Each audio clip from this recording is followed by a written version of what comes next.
Friends, आज के इस वीडियो में मैं चर्चा करने वाला हूं गेमिंग एप्स के संबंध में और आपको बताऊंगा कि क्यों गेमिंग ऐप से आने वाले पैसे के कारण आपका बैंक अकाउंट फ्रीज हो जाता है। इस पर भी चर्चा करूंगा कि जो लोग गेमिंग ऐप से संबंधित अपने बैंक अकाउंट को बेच देते हैं और इलीगल मनी को रिसीव करके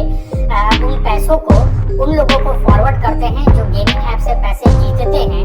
उनके लिए यह कितना गंभीर विषय है और किस तरह के कानूनी शिकंजे में वह फंस सकते हैं। और फाइनली एक ऐसे प्रश्न पर भी चर्चा करूंगा जो आप लोगों के द्वारा सबसे ज्यादा पूछा जाता है कि अगर गेमिंग ऐप के आने वाले पैसे के कारण आपका बैंक अकाउंट फ्रीज हो गया है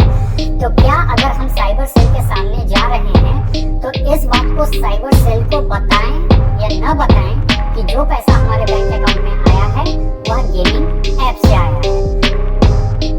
फ्रेंड्स, सबसे पहले आप यह बात समझ लें कि भारत में स्कैमर्स और फ्रॉडस्टर्स के लिए गेमिंग ऐप जो है वह एक हॉट स्पॉट बना हुआ है। स्कैमर्स या फ्रॉडस्टर्स भारत में कहीं भी ऑनलाइन फ्रॉड कमिट करते हैं और ऑनलाइन फ्रॉड कमिट करने के बाद वह उस पैसे को लाकर गेमिंग ऐप में इन्वेस्ट कर देते हैं। और जब आप गेमिंग ऐप में कोई गेम खेलते हो, पैसा जीतते हो और उस पैसे को अपने बैंक अकाउंट में विड्रॉ करते हो, एक या दो ट्रांजैक्शन के द्वारा मार्केट में रोटेट करता हुआ फ्रॉड पैसा आपके बैंक अकाउंट में आ जाता है। इस बीच में साइबर सेल को उस हुए फ्रॉड के संबंध में कंप्लेंट मिलता है। साइबर सेल इन्वेस्टिगेशन शुरू करता है, उस पैसे को ट्रेस करना शुरू करता है और पैसे को ट्रेस करते करते वह आपके बैंक अकाउंट तक पहुंच जाता है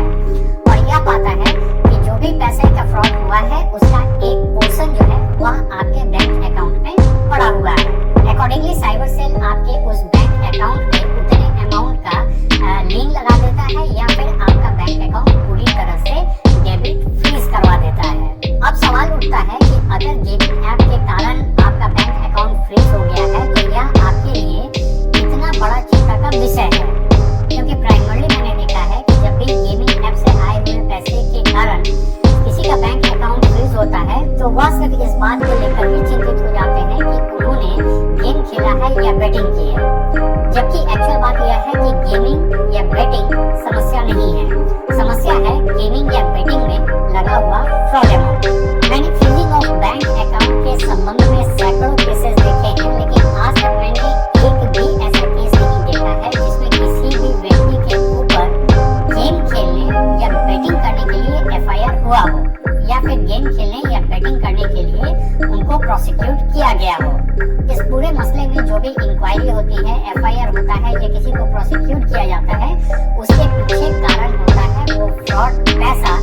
जो स्कैमर्स या फ्रॉडस्टर्स के द्वारा गेमिंग ऐप्स में लगाया गया है। इसलिए इस बात को आप बिल्कुल गांठ बांध लें कि अगर आपने सिर्फ गेम खेला है या बेटिंग की है और उससे पैसे जीतने के बाद वो पैसा आपने अपने बैंक अकाउंट में विड्रॉ किया है तो आपके लिए यह बहुत चिंता का विषय नहीं है। जब भी आपका बैंक अकाउंट फ्रीज हो, आप बैंक से यह जानकारी प्राप्त करें कि कौन से साइबर सेल ने आपके बैंक अकाउंट को फ्रीज किया है और उसके बाद उस साइबर सेल को कांटेक्ट करके अपने मसले को सॉल्व करने की कोशिश करें। जहां तक प्रश्न उठता है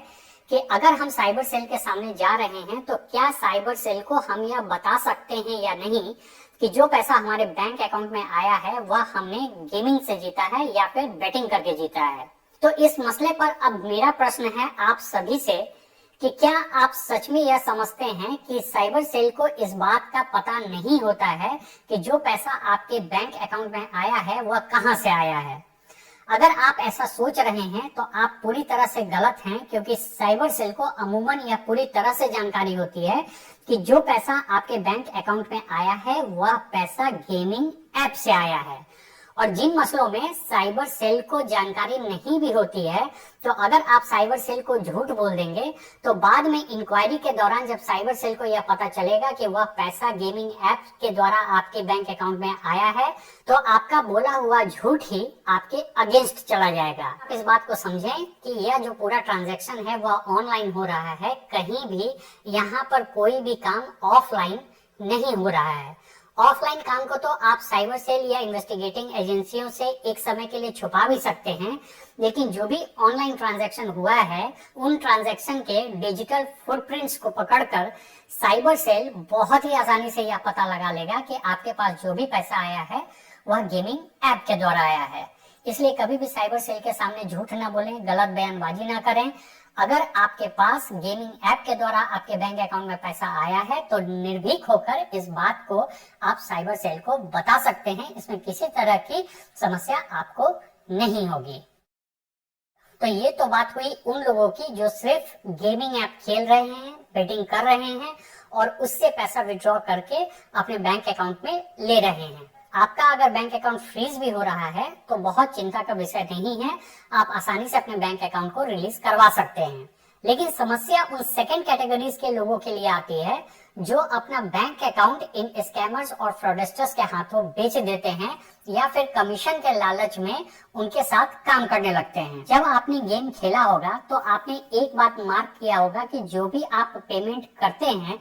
उसके लिए जो बैंक अकाउंट्स आपको प्रोवाइड किए जाते हैं वो कभी भी एक बैंक अकाउंट नहीं होता है। हर पेमेंट के लिए अलग अलग बैंक अकाउंट आपको प्रोवाइड किया जाता है। सब्सिक्वेंटली जब आप गेमिंग ऐप से पैसा जीतते हैं और उसे विड्रॉ करते हैं, इस परिस्थिति में भी कभी भी एक बैंक अकाउंट से आपके पास पैसा नहीं आता है। आप जितने ट्रांजैक्शन करेंगे हर बार अलग अलग बैंक अकाउंट से आपके पास पैसे आते होंगे।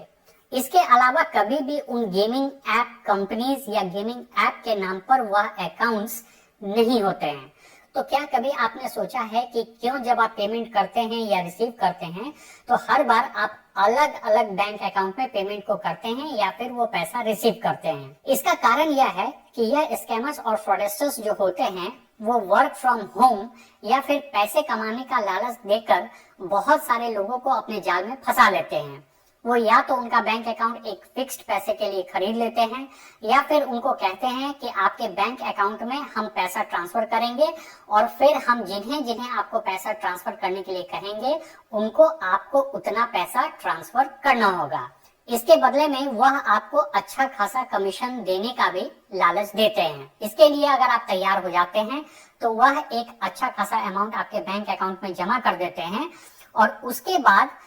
उस गेमिंग ऐप से जब भी कोई व्यक्ति पैसा जीत जाता है और वह अपने बैंक अकाउंट में विड्रॉ करना चाहता है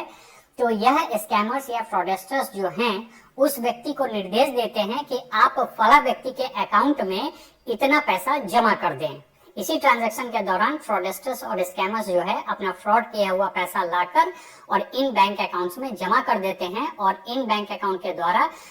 जीती हुई रकम के रूप में वह पैसा आपके बैंक अकाउंट तक पहुंच जाता है। अब इस तरह के ट्रांजैक्शन के बाद बैंक अकाउंट बहुत ज्यादा लंबे समय तक आपका एक्टिव नहीं रहता है। जिस व्यक्ति ने भी अपना बैंक अकाउंट इस तरह के ट्रांजैक्शन के लिए दिया है कुछ ही ट्रांजैक्शन के बाद उनका बैंक अकाउंट साइबर सेल के द्वारा या किसी अन्य इन्वेस्टिगेटिंग एजेंसी के द्वारा फ्रीज कर दिया जाता है। तो यह पूरा स्कैम कितना बड़ा है यह इससे आप अंदाज लगा सकते हैं कि आप तो विक्टिम हैं ही। आप गेम खेल रहे हैं, पैसा विड्रॉ कर रहे हैं और आपका बैंक अकाउंट फ्रीज हो रहा है, लेकिन वो लोग भी विक्टिम हैं जिनके बैंक अकाउंट में पैसा आ रहा है और जो पैसा आपको फॉरवर्ड कर रहे हैं। जाने अनजाने ये लोग भी बुरी तरह से इस पूरे स्कैम में फंस जाते हैं। अब यहाँ पर सबसे बड़ी समस्या इन लोगों के लिए यह है कि अगर आपने सिर्फ गेम खेला है, बेटिंग की है, पैसा जीता है और अपने बैंक अकाउंट में विड्रॉ किया है तो यह कोई बहुत बड़ा मसला नहीं है और यह मसला आसानी से सुलझाया जा सकता है। लेकिन अगर आपने अपना बैंक अकाउंट बेचा है या कमीशन के लालच में अगर आपने इलीगल पैसा अपने बैंक अकाउंट में रिसीव किया है और उसके बाद दूसरों को फॉरवर्ड किया है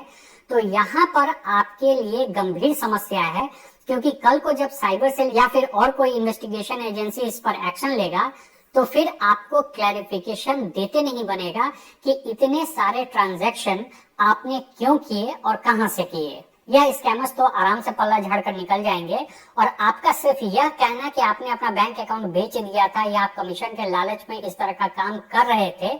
आपके लिए कहीं से भी डिफेंस का काम नहीं करेगा। इसलिए इस बात को बहुत गंभीरता से लें और न सिर्फ गेमिंग ऐप के लिए बल्कि कभी भी किसी कार्य के लिए अपना बैंक अकाउंट नहीं बेचें और नहीं कमीशन के लालच में अपने बैंक अकाउंट में इलीगल पैसा रिसीव करके उसे आगे बढ़ाएं, क्योंकि फर्दर इसमें और बहुत बड़े प्रॉब्लम्स भी आपको हो सकते हैं। सपोज अगर यह सिर्फ गेमिंग ऐप तक का मामला होता है, तब भी आप इस मामले को किसी तरह से निपटा सकते हैं। लेकिन कल को अगर पैसा रिसीव करने और आगे बढ़ाने के चक्कर में